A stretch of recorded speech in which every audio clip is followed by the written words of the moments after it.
Hey guys, thanks for watching. Thanks for listening. This is your host Thomas Tyree from On the Hot Podcast.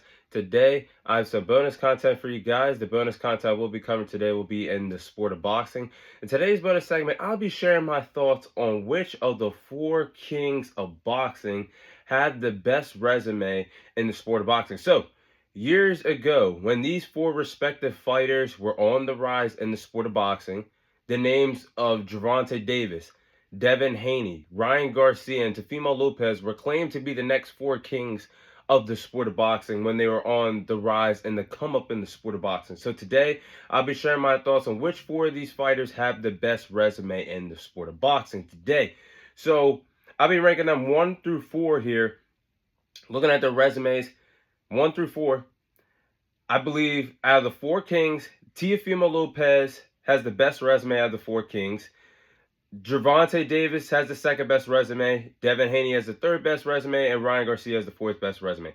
Teofimo Lopez has to have the best resume to me out of the four kings because he does have those victories over Vasily Lomachenko and Josh Taylor. Both were the best fighters at the time. Teofimo fought them at 135 and 140, and he dominated both of them from start to finish, winning both Ring Magazine world titles at the two respective divisions. He's a two-division world champion.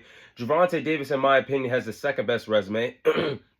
He's 30-0, has 28 victories come away of knockout, three-division world champion, has victories over Ryan Garcia, Frank Martin, Hector Garcia, Mario Barrios.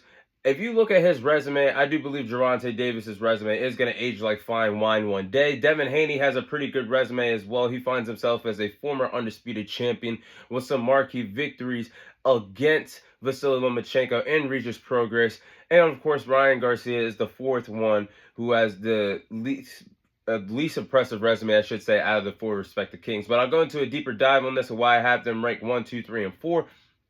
So, with Teofimo Lopez's sake, I believe that he does have the best resume out of the four kings, don't get me wrong, because of what he's done. He's defeated Nakatani, he's defeated Vasily Lomachenko, and he defeated Josh Taylor, who were the best at their divisions, like I just said a few moments ago. When he fought Vasily Lomachenko in 2020, he made it look like a cakewalk. Somebody that said, a lot of analysts, boxing analysts said that Vasily Lomachenko was the best fighter since Floyd Mayweather. Teofimo Lopez made easy work of him, being a unified lightweight champion in the sport of boxing. Then you look at after he suffered his first career loss to George Kambosos Jr., he did move up to 140, had a shaky performance against Serdar Martin, but then silenced the critics when he went up and fought Josh Taylor, who was a former undisputed champion at this 140-pound division, and dominated him from start to finish, winning the WBO world title, winning the Ring Magazine world title, defeating Josh Taylor, who was once again the best at those 140-pound division. You get the Ring Magazine world title by beating the best opponent in that respective division. Teofimo Lopez has put his hands on that belt not once but twice in the sport of boxing. So I have to say, out of the four kings, that is the reason why I do have him having the best resume out of the four respective kings. Now, at 2, could be a little controversial to you guys. Gervonta Davis, let's touch base on his resume again. 30-0, 28 victories come away of knockout. He's a box office attraction, arguably in line to become the next face in the sport of boxing. And people like to discredit his resume. Gervonta Davis's resume is going to age like fine wine one day, ladies and gentlemen, boys and girls, because of the undefeated fighters that he did beat, because of the impressive knockout streak that he possesses or did possess. And he's knocking out these undefeated fighters. He's knocked out Hector Garcia, knocked out Rolly Romero, knocked out Mario Barrios, knocked out Ryan Garcia, knocked out Frank Martin. They were all defeated at the time when they fought Gervonta Davis. Again, three-division world champion. A lot of people like to discredit his resume. Boxers that want a piece of Gervonta Davis like to discredit him. Ryan Garcia, there's only one man that's ever defeated him in the sport of boxing. Whether you want to say it was the rehydration clause, the catchweight clause, doesn't matter. Bottom line, both respective fighters agreed at the respective weights, and they both went into the fight on the same playing field.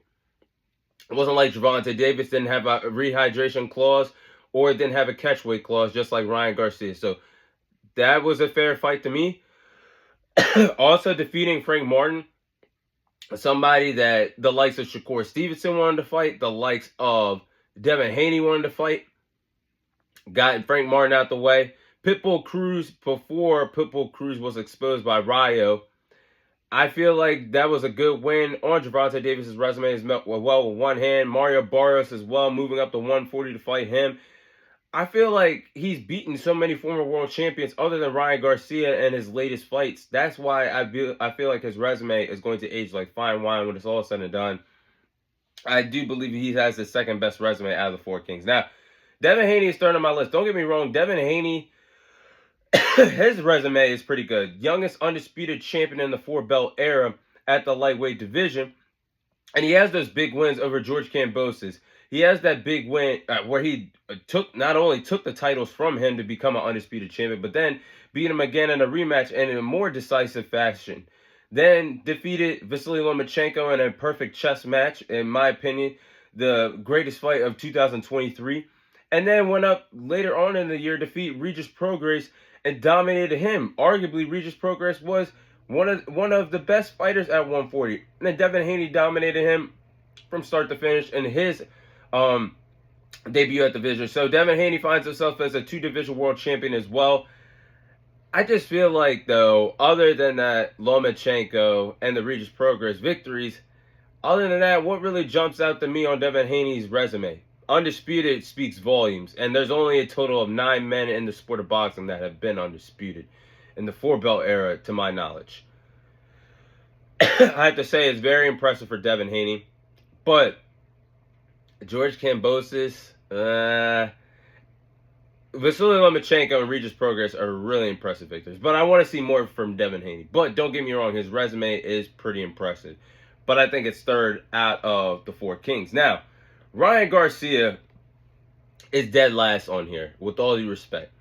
Ryan Garcia has so much talent and so much potential because the speed is there. You know, the power is there. He has the best check left hook in the sport of boxing.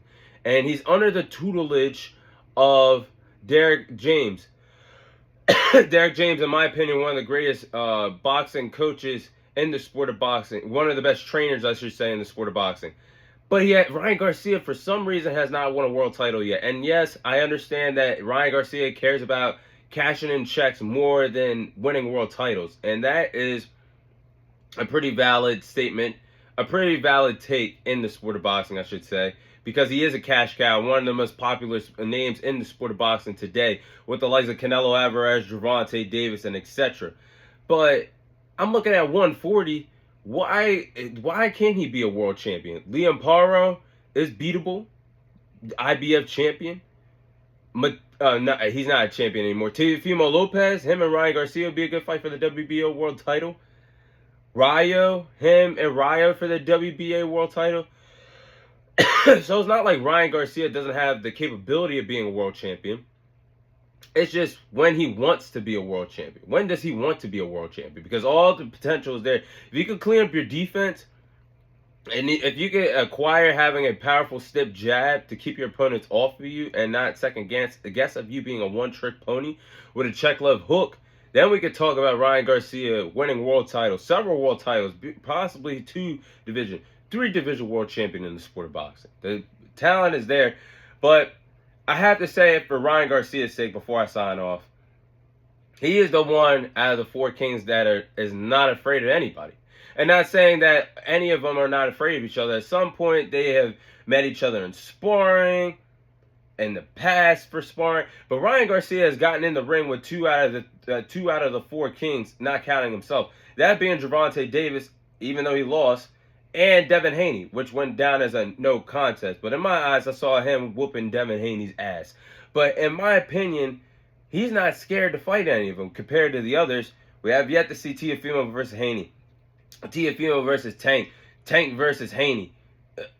Ryan Garcia has no problem getting in the ring with any of the four kings. So that goes off. My hat goes off to him for that. But that's how I rank the four respective kings in the sport of boxing. Their resumes. Once again, Teofimo Lopez 1, Gervonta Davis 2, Devin Haney 3, and Ryan Garcia 4 in terms of the best resume between the four respective kings. But that is all the time I have for you guys today. Thank you guys for watching. Thank you guys for listening. This is your host, Thomas Tyree, signing off.